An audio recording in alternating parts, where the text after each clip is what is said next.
tell you something that every successful person has to do, including you.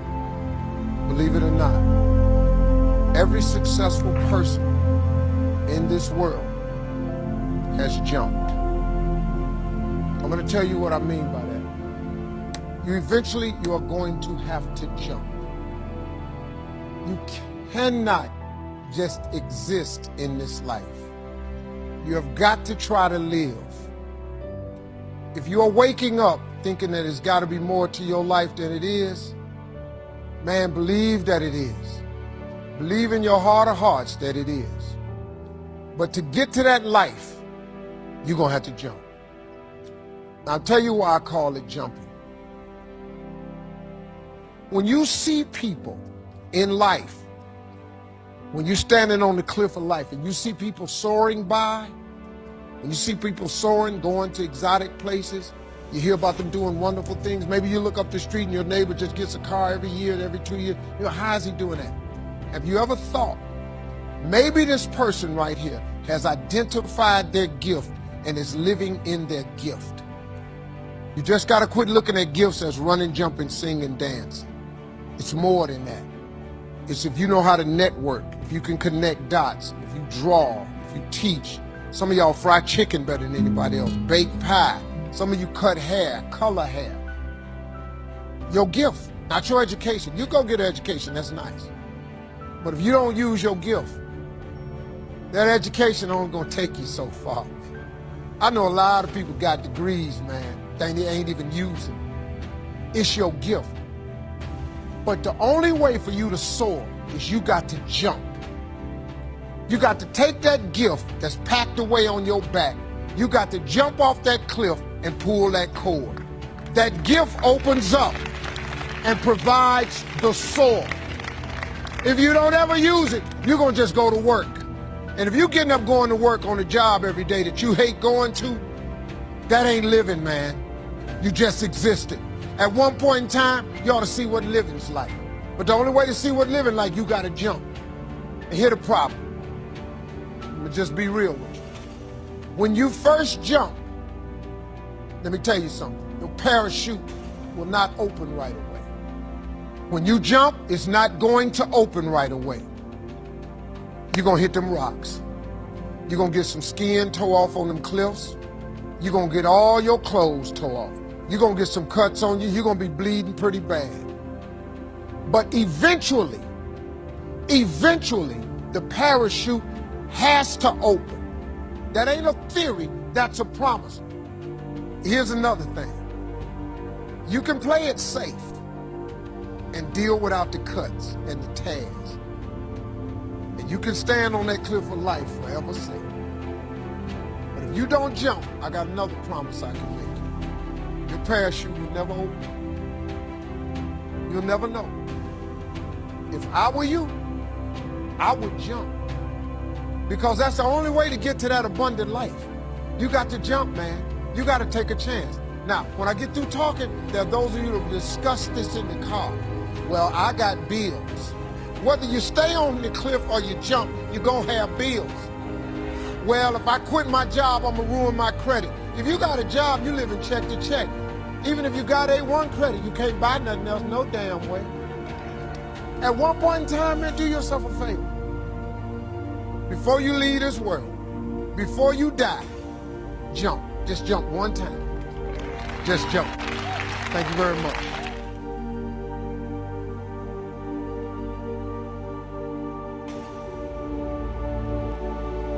I found that nothing in life is worthwhile unless you take risks. Nothing. Nelson Mandela said, "There is no passion to be found playing small and settling for a life that's less than the one you're capable of living." Now, I'm sure in your experiences in school and applying to college and picking your major and deciding what you want to do with life, I'm sure people have told you to make sure you have something to fall back on. Make sure you got something to fall back on, honey. But I never understood that concept, having something to fall back on. If I'm going to fall, I don't want to fall back on anything. I want to fall forward. I figure at least this way I'll see what I'm going to hit. Without consistency, you'll never finish. So do what you feel passionate about. Take chances. Don't be afraid to fail. There's an old IQ test, was 9 dots. And you had to draw 5 lines with a pencil within these 9 dots without lifting the pencil. The only way to do it was to go outside the box. Don't be afraid to think outside the box. Don't be afraid to fail big, to dream big. But remember, dreams without goals are just dreams. Reggie Jackson struck out 2,600 times in his career, the most in the history of baseball. But you don't hear about the strikeouts. People remember the home runs. Fall forward. Thomas Edison conducted 1,000 failed experiments. Did you know that? I didn't know that. Because the 1,001st was the light bulb. Fall forward. Every failed experiment is one step closer to success. You've got to take risks, and I'm sure you've probably heard that before, but I want to talk to you about why that's so important. You will fail at some point in your life. Accept it. You will lose. You will embarrass yourself. You will suck at something. There's no doubt about it. And I know that's probably not a traditional message for a graduation ceremony, but hey, I'm telling you, embrace it, because it's inevitable.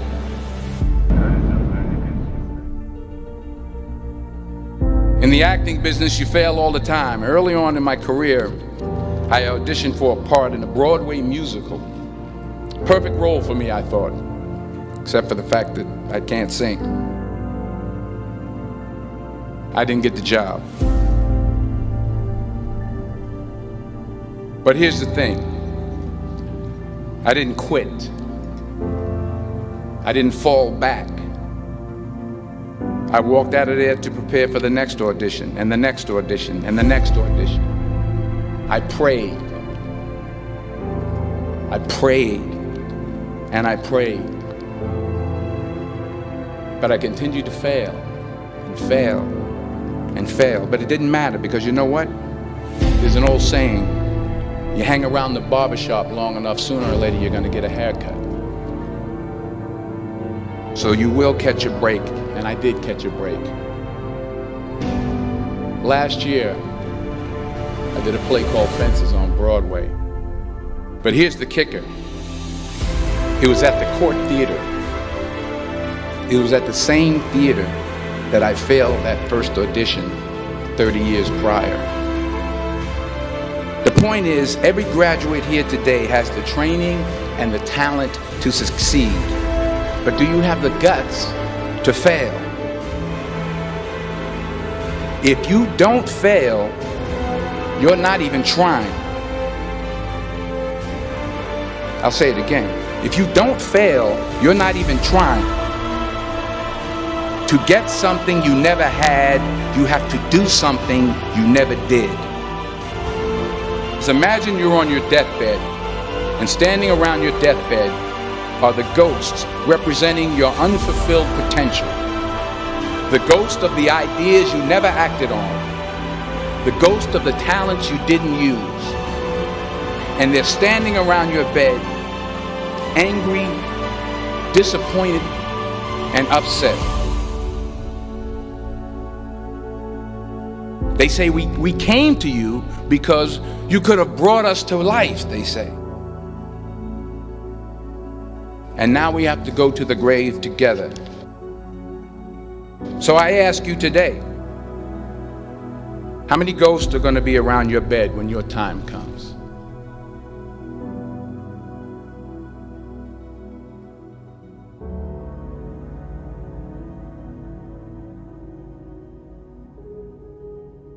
I just got back from South Africa. It's a beautiful country, but there are places there with terrible poverty that need help.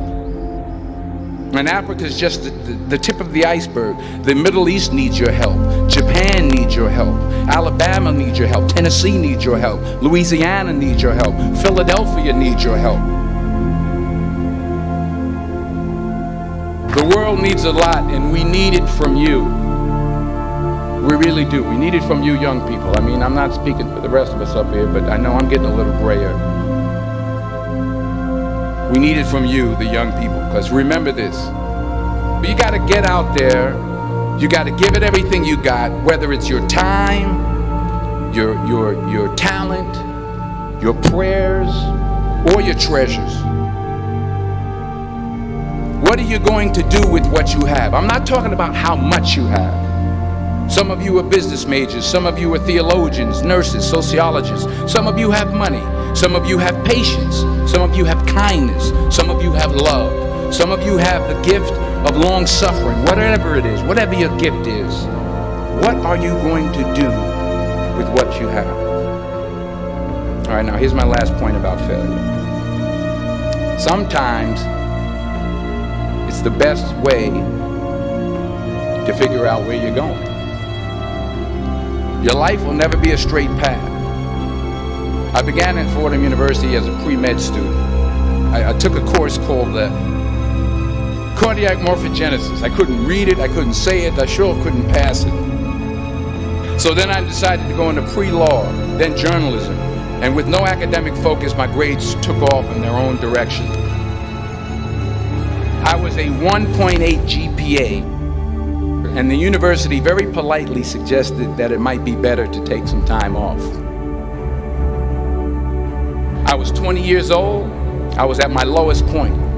And then one day, and I remember the exact day, March 27th, 1975, I was helping my mother in her beauty shop. My mother owned a beauty shop up in Mount Vernon. And there was this older woman who was considered one of the elders in the town. And I didn't know her personally, but I was looking in the mirror, and every time I looked at the mirror, I could see her behind me, and she was staring at me. She just kept looking at me. Every time I looked at her, she kept giving me these strange looks. So she finally took the dryer off her head and she said something I'll never forget. She said, "Young boy, I have a prophecy, a spiritual prophecy." She said, "You are going to travel the world and speak to millions of people."